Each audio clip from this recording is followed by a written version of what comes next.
Hello दोस्तों, स्वागत है आपका आपके पसंदीदा यूट्यूब प्लेटफॉर्म नोट्सबुक आईएएस पे।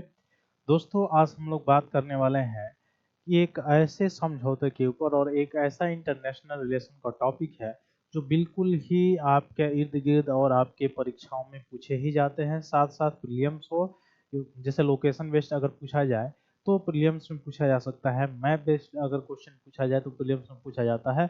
और साथ साथ अगर आप देखें, चाहे यूपी पीसीएस का मेंस हो चाहे आपका यूपीएससी का मेंस हो, उसमें यह प्रश्न आता ही आता है। खासकर वहाँ तब जब हमारे पड़ोसी जो देश हैं, पड़ोसी जो मुल्क हैं, उसके बारे में जो बात की जा रही हो, वहाँ पे वो और हमारे लिए जो है लोकेशन जो वहाँ के होता है वह इम्पोर्टेंट हो जाता है। तो इसी क्रम में हम लोगों जो है देखेंगे, जैसे पिछली क्लास में हम लोगों ने देखा कि प्रधानमंत्री मोदी का जो है दौरा था ब्रिटेन में, और ब्रिटेन में जब वो गए तो एक ऐतिहासिक व्यापारिक समझौता हुआ था भारत और ब्रिटेन के बीच में। और वह समझौता हम लोगों ने देखा कि फ्री ट्रेड एग्रीमेंट के नाम से जाना जाता है। उसके बारे में पिछली क्लास में मैं विस्तृत वर्णन भी किया था, विस्तृत रूप से हम लोग चर्चा भी किए थे। तो जो लोग उस क्लास को नहीं देखेंगे, बिल्कुल जाके उस क्लास को देख लीजिएगा, क्योंकि उस क्लास को अगर आप देखेंगे तो अच्छी तरह से आपको जानकारी और कंसेप्ट क्लियर हो जाएगा। ठीक है, और वहां से प्रश्न बनेगा ही बनेगा। अब आपको मैं लेके चलता हूँ, चूंकि अभी वहां से दौरा करने के बाद मोदी जी जो है पहुंचे हैं कहाँ पे, मालदीव पहुंचे हैं। और मालदीव की राजधानी जो है माले है। तो मालदीव हमारे लिए क्यों इम्पोर्टेंट है? तो प्रीलियम्स के रिगार्डिंग अगर आप देखें तब भी इम्पोर्टेंट है। क्यों? क्योंकि प्रीलियम्स के दृष्टिकोण से अगर आप देखेंगे तो मैप बेस्ड जो लोकेशन बेस्ड जो क्वेश्चन होते हैं उसके लिए यह इम्पोर्टेंट हो जाता है।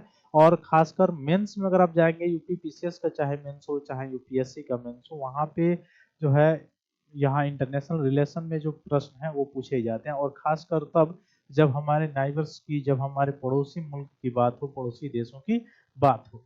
तो जैसा कि आपको पता है कि भारत की एक पॉलिसी रही है, एक तो पॉलिसी आप पहले ही पढ़ चुके हैं, एक्ट ईस्ट पॉलिसी। एक पॉलिसी आप देखे हैं कि ये पॉलिसी रही है भारत की कि नाइबरहुड फर्स्ट, यानी पड़ोसी प्रथम की जो नीति रही है, पॉलिसी रही है, उसके तहत जो है मालदीव, और मालदीव जो है एक जीता जागता उदाहरण है भारत पर ट्रस्ट करने के लिए। अब भारत और चाइना, जैसे कहा जाता है कि चाइना जो है सागरमाला परियोजना जो चला रहा था उसमें, अच्छा, मालदीव हमारे लिए स्ट्रेटेजिक लोकेशन के रूप में भी बहुत इंपॉर्टेंट है, क्योंकि हिंद महासागर में एक ऐसा लोकेशन है जो मुख्य रूप से यह सिक्योरिटी से लेके और जो भी ट्रेड है उसमें मुख्य रूप से यह काम दे सकता है। और भारत भी मालदीव के लिए बहुत इंपॉर्टेंट है कि बहुत सारे, क्योंकि पर्यटक जो है वो वहां पे पर्यटन करने के लिए जाते हैं, टूरिज्म करने के लिए जाते हैं।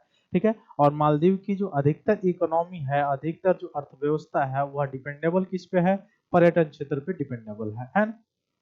और दूसरी बात रहती है कि जैसे कि आपको पता है कि जो वहाँ के जो राष्ट्रपति हैं, वह मुख्य रूप से कैंपेन चलाया गया था, उसी कैंपेन के हिस्सा थे, उसी कैंपेन उसी पार्टी के हिस्सा थे, और जो इंडिया गो बैक के नारे लगा रहे थे, वहां से हमारा संबंध जो है और यहाँ तक पहुंचा।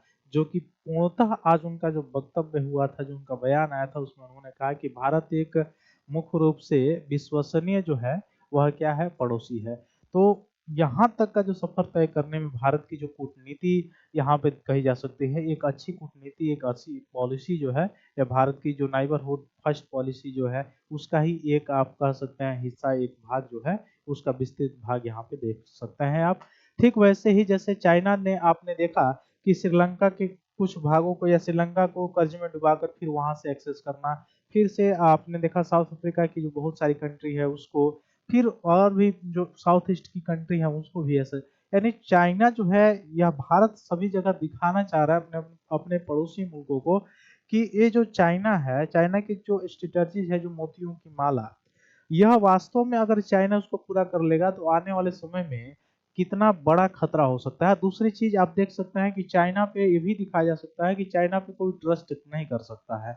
जैसे जीता जागता एग्जाम्पल आप मालदीव को ही देख लीजिए। मालदीव को कितना कर्ज में डुबाने के बाद बिल्कुल, जैसे वहाँ के जो राष्ट्रपति हैं वो डायरेक्ट चुनने के बाद, वहां से इलेक्शन जीतने के बाद भारत नहीं आए थे, लेकिन वो चाइना और अन्य जगह का वो दौरा किए थे, उसके बावजूद भी वहां से कोई उनको वह मदद नहीं मिली। हाँ, वह चाइना जिसको भी अपना अर्थव्यवस्था में देता है वह मुख्य रूप से कर्ज के रूप में देता है, और भारत वहां से क्या किया, भारत ने वहीं पे अपनी कूटनीतिक जो पॉलिसी है उसको चेंज किया। चेंज करने के बाद मालदीव को बहुत बड़े मात्रा में बजट का जो है मुख्य रूप से आप कह सकते हैं कर्ज से उबरने के लिए पैसों का आवंटन किया, है ना।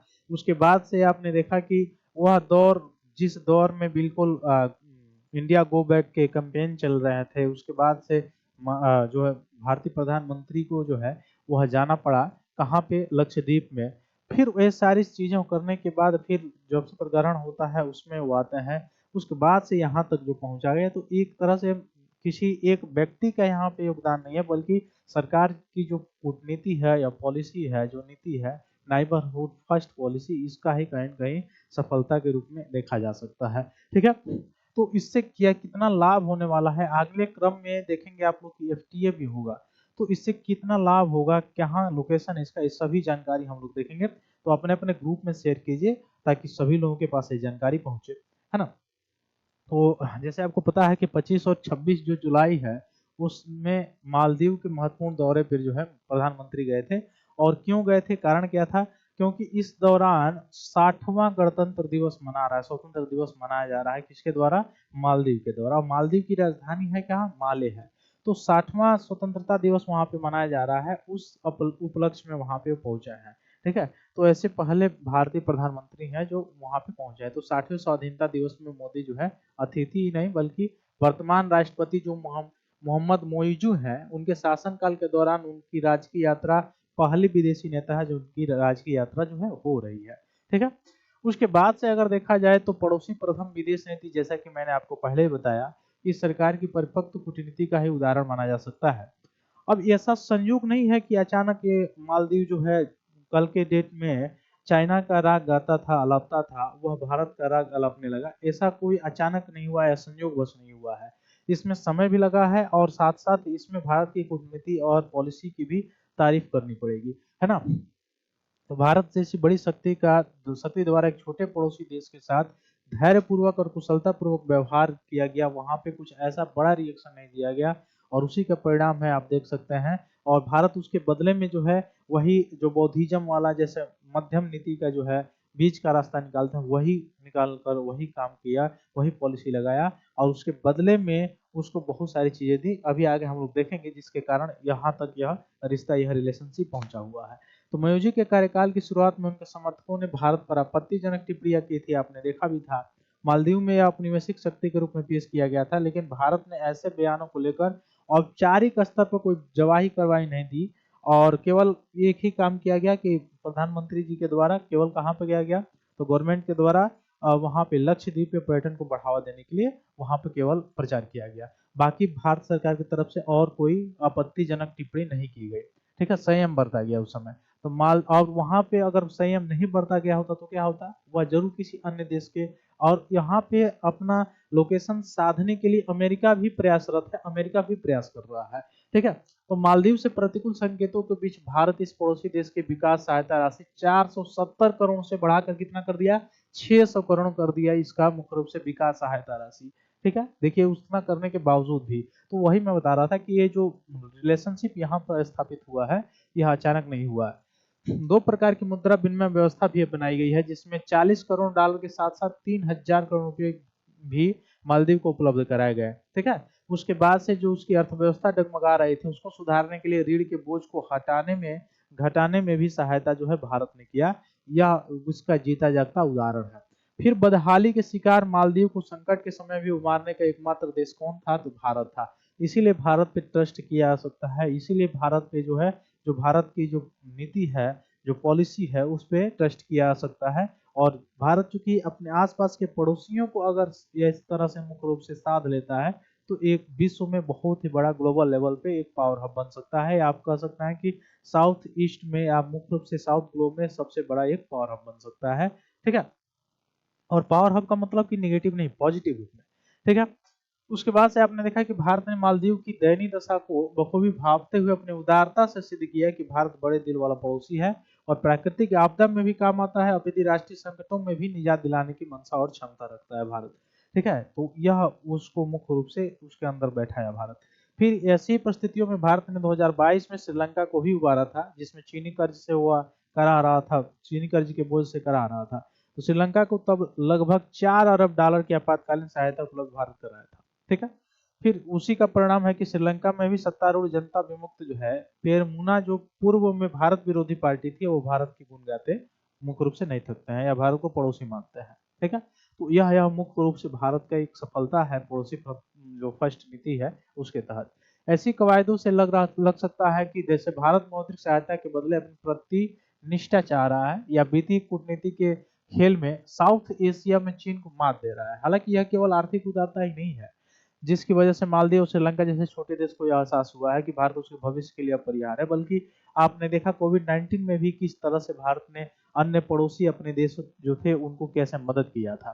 ठीक है, और 2024 अक्टूबर में भारत और मालदीव ने व्यापक आर्थिक समुद्री सुरक्षा साझेदारी का दृष्टिकोण प्रस्तुत किया था और इसके अंतर्गत रक्षा सहयोग का भी विस्तार हुआ और नौसैनिक अभ्यास, जैसे आपको पता है, फिर से समुद्री क्षेत्र जागरूकता, भारत द्वारा मालदीव के सैनिकों का प्रशिक्षण, फिर मालदीव को जहाज उपलब्ध कराना, ये सभी सारी चीजों में भी भारत जो है सक्रिय रूप से काम करता है। इसके बावजूद अगर आप देखेंगे तो घरेलू राजनीतिक कारकों और संतुलित विदेशी नीति के नाम पर भारत के छोटे जो पड़ोसियों समय समय पे चीन या अन्य बाहरी शक्तियों के कारण जो है मुख्य रूप से अवरुद्ध हो जाते हैं। भारत की ऐसी युक्तियों को अवरुद्ध मुख्य रूप से कर देते हैं, लेकिन अंततः जो है भारत जब सहायता करता है तब जाके मुख्य रूप से ये सारी चीजें होती हैं। तो भारत के हाथ में बस इतना है कि वह छोटे देशों के प्रति क्या करे, वैसे ही सहानुभूति पूर्वक ध्यान दे। ऐसे अगर सहानुभूति पूर्वक ध्यान दे रहा है, कार्य कर रहा है, तो ठीक जैसे इसे सफलता मिला है श्रीलंका पे, मालदीव पे, ऐसे सभी देशों पे जो है पा सकता है ना। तो वहाँ ये सकारात्मक पलट को भी चीन की हार और भारत की विजय का कहकर ढिढोरा पीटना या मालदीव को सबक सिखाना, हालांकि हेकड़े निकालना, यह भी मतलब कहना शब्द जो है उचित नहीं है। ठीक ना। मालदीव के लोगों की आजीविका के बड़े स्रोत पर्यटन में, मैंने पहले बताया, चीन, रूस और ब्रिटेन जैसे देश जो है भारत से आगे निकल गए हैं जो पर्यटन में। तो भारत को भी अपना पर्यटन वहां पे बढ़ाना चाहिए। तो ये सारी चीजें जो है भारत कर सकता है। अब आप स्ट्रेटेजिक लोकेशन आप देखिए मालदीव का, यह है भारत, यह है श्रीलंका, और ये आप देख सकते हैं यह पूरा जो है मालदीव है। इसकी राजधानी क्या है, माले है ना। और यहाँ पे आप देख सकते हैं कौन कौन सा चैनल है, थोड़ा सा याद रख लीजिएगा। कारदिया चैनल जो है, और यहाँ पे देखिए बैमांडू चैनल, और ये है भूमध्य रेखीय जो चैनल है वह। ठीक ना। तो ये है मालदीव की राजधानी। ठीक, ये पूरा मालदीव वाला क्षेत्र है।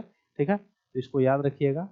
तो इसमें अगर मैं बताने का प्रयास करूं तो इसमें आप देख सकते हैं कि टोटल जो है 1965 में 26 जुलाई के दिन ब्रिटेन से आजादी मिली थी। किसको, मालदीव को। यह इसका ऐतिहासिक परिदृश्य है, इसको थोड़ा सा देख लीजिएगा।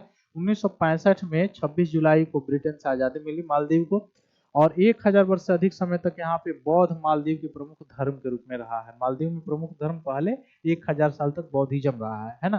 2500 वर्ष पुराना मालदीव का इतिहास है। पहले हिंदू यहाँ हुआ करते थे, उसके बाद से बौद्धिज्म, तो यहाँ का प्रमुख धर्म हुआ करता था। ठीक ना। फिर इसमें 1200 द्वीपों का यह एक समूह है मालदीव। ठीक ना, जिसकी राजधानी माले है, याद रखिएगा। 5 लाख जनसंख्या है और 298 वर्ग किलोमीटर, यानी दिल्ली से 5 गुना कम क्षेत्रफल है। भाषा अगर आप कहेंगे तो वे ही यहाँ की भाषा है।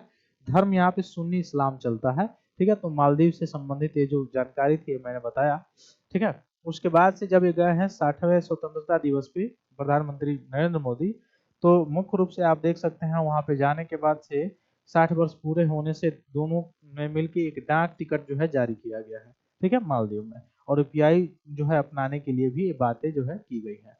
आगे बढ़ने से पहले मैं बता दूं कि अगर आप नोट्सबुक आईएएस से जुड़ना चाहते हैं, अगर आपको डेली ऐसे ही करंट अफेयर्स के सेशन के जो पीडीएफ हैं वह, साथ ही जो है आपके पीआईबी और आपके द हिंदू से जो भी मुख्य रूप से न्यूज बनते हैं सुर्खियों में वह, और साथ ही साथ आप देख सकते हैं इंडियन एक्सप्रेस से भी जो बनते हैं न्यूज करंट अफेयर्स वह, और प्रीलिम्स और मेन से रिगार्डिंग जो क्वेश्चन होते हैं वो सभी पीडीएफ में आपको टेलीग्राम और व्हाट्सएप पे शेयर किए जाते हैं। तो डिस्क्रिप्शन लिंक में आप जाएंगे तो यहाँ इसका लिंक मिल जाएगा टेलीग्राम और व्हाट्सएप का, उससे आप जुड़ सकते हैं और जुड़कर ज्वाइन हो सकते हैं, और बिल्कुल आप फ्री में एक्सेस कर सकते हैं। अगर आप हमारे ऐप से जुड़ना चाहते हैं तो ऐप का भी डिस्क्रिप्शन लिंक दिया हुआ है, आप डाउनलोड कर सकते हैं।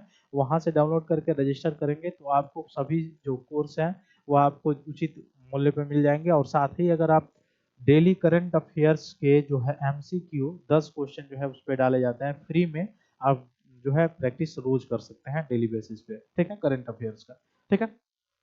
तो ये सारी चीजें हैं।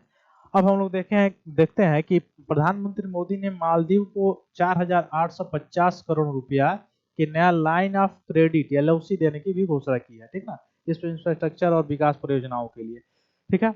उसके बाद से अगर देखेंगे तो मालदीव के राष्ट्रपति कौन है, मोहम्मद मोइजू, मैंने पहले ही कहा। उन्होंने कहा कि India has long stood as the Maldives closest and most trusted partner. देखिए ये उनके द्वारा कहा गया वक्तव्य है, जो वहाँ के राष्ट्रपति हैं मोहम्मद मोइजू। एक समय था कि इंडिया आउट कैंपेन का मुख्य रूप से ये बात करते थे, ठीक है। तो इस स्ट्रेटेजिक जो है लोकेशन में भारत की एक कहीं न कहीं कहा जा सकता है जीत है। और एलओसी पर वार्षिक ऋण भुगतान में लगभग 40% कटौती किया है भारत। 40% जो है ऋण जो है मुख्य रूप से कम ब्याज पे देगा, ठीक है। अब इसमें कम से कम 6 एमओयू पर हस्ताक्षर भी किए गए हैं, किसमें, मत्स्य पालन, मत्स्य कृषि पे, मौसम विज्ञान पे, डिजिटल सार्वजनिक अवसंरचना पे, यूपीआई रुपए कार्ड परिचालन पे, भारतीय फार्मापोलियो जो है फार्माकोपिया जो है उसको मान्यता दिया गया है। साथ ही साथ भारतीय जो यूपीआई है उसको भी अपनाने की बात जो है वो चल रही है, ठीक ना। ठीक है, तो फ्री ट्रेड एग्रीमेंट भी आगे, बायलैटरल इन्वेस्टमेंट ट्रेटी पर भी वार्ता जो है इसमें इसके साथ शुरू की गई है। एनपीसीआई के द्वारा भी यूपीआई और रुपए कार्ड सेवा भी मालदीव में भी जल्द ही लागू होगा, ठीक है। तो ये चीज़ों को याद रखिएगा, यह मुख्य रूप से यह मुख्य पॉइंट था जो मैंने बताया आपको। आगे मिलते हैं फिर अपनी अगली क्लास में, तब तक के लिए बहुत बहुत धन्यवाद दोस्तों। जय हिंद।